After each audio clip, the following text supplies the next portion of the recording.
తెలంగాణ మందుబాబులకు మరింత కిక్కిచ్చే నిర్ణయాన్ని ప్రభుత్వం తీసుకుంది. అతి త్వరలో మార్కెట్లోకి సరికొత్త మద్యం బ్రాండ్లు అందుబాటులోకి రానున్నాయి. అది కూడా 1-2 కాదు, ఏకంగా 37 కొత్త మద్యం బ్రాండ్లు ముందుకొచ్చాయి.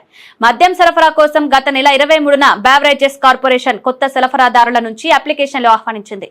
ఇప్పటికే దేశీయంగా తయారయ్యే మద్యం బ్రాండ్లలో 95% కార్పొరేషన్ తో రిజిస్టర్ అయిన నేపథ్యంలో మిగిలిన బ్రాండ్లు అప్లై చేస్తారని భావించారు. ఆసక్తికరమైన అంశం ఏంటంటే గడువు ముగిసే నాటికి ఏకంగా 37 బ్రాండ్లు దరఖాస్తు వేసుకున్నాయి. ఇందులో 15 విదేశీ మద్యం బ్రాండ్లు కాగా మరో 15 దేశీయ మద్యం బ్రాండ్లు. 7 అప్లికేషన్లు బీర్ల సరఫరాకు ముందుకొచ్చాయి. ఇక్కడ ఆసక్తికర పరిణామం చోటు చేసుకుంది.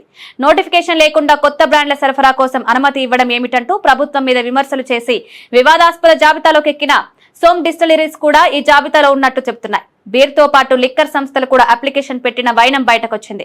మొత్తం ఫార్మాలిటీస్ పూర్తి చేసేందుకు నెల రోజులు పడుతుందని చెప్తున్నారు. అదే సమయంలో లిక్కర్ బేసిక్ ధరల్ని పెంచాలన్న దానిపై కసరత్తు జరుగుతోంది. అదే జరిగితే మద్యం ధరలు పెరిగే అవకాశం ఉందన్న వ్యాఖ్య వినిపిస్తోంది. ఈ కొత్త బ్రాండ్ల కారణంగా 5,000 రూపాయల వరకు ఆదాయం సమకూరుతుందని భావిస్తున్నారు.